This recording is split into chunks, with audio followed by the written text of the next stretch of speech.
From Shura, I got too sad for my friends. So I've been looking forward to this album for years now. When Shura broke out in 2016 with Nothing's Real, I thought it was a sort of understated but magnetic synth pop that could really stick around, but then it took 3 years to get to Forever, which was good but felt a bit transitional in embracing more organic tones and feeling ever so slightly askew. So I was curious where her sound might go next, and now it's 2025 and we're only getting that third album now. I gotta wonder if there was some strife behind the scenes across labels, given that she's now on Pious, coming from Secretly Canadian, but here we've got the album, and man, I really wish it stuck more deeply. The sound has continued in a more gentle, soft-focused, organic direction that almost touches R&B and adult alternative in the glossy keyboards, the watery guitars, the textured percussion, and the clarinet, with tight choral multi-tracking against more of an atmospheric backdrop, very Jack Antonoff in the 1975. It's certainly less wonky and more burnished in its tone, though I don't know what the hell happened with the squawking hook of I Want to Be Loved by You, weakest song here, but even further from the sharp melodic grooves where she broke through. Yes, Recognize and World's Worst Girlfriend has some of that old punch, but the more deliberate tempos and the lack of pulsing momentum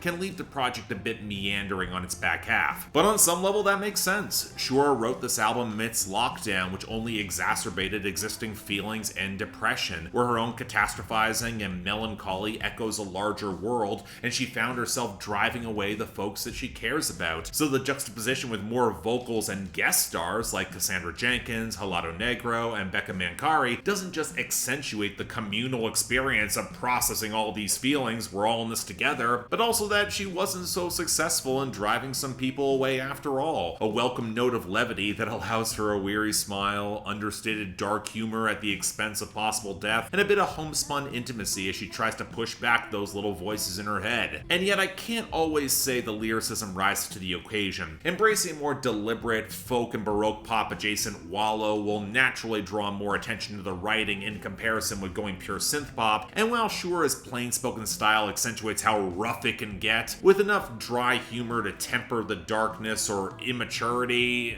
I don't know, it just feels a half step removed from both truly cutting in the compositions and the songwriting. In short, it is good, if not quite great. It's largely worth the wait, absolutely will land a certain sapphic melancholy in a year with plenty of it, but not for lack of demand. It certainly feels like something Shura had to get through and get out of her system to get onto a steadier path going forward, and I'm not about to be sad about that.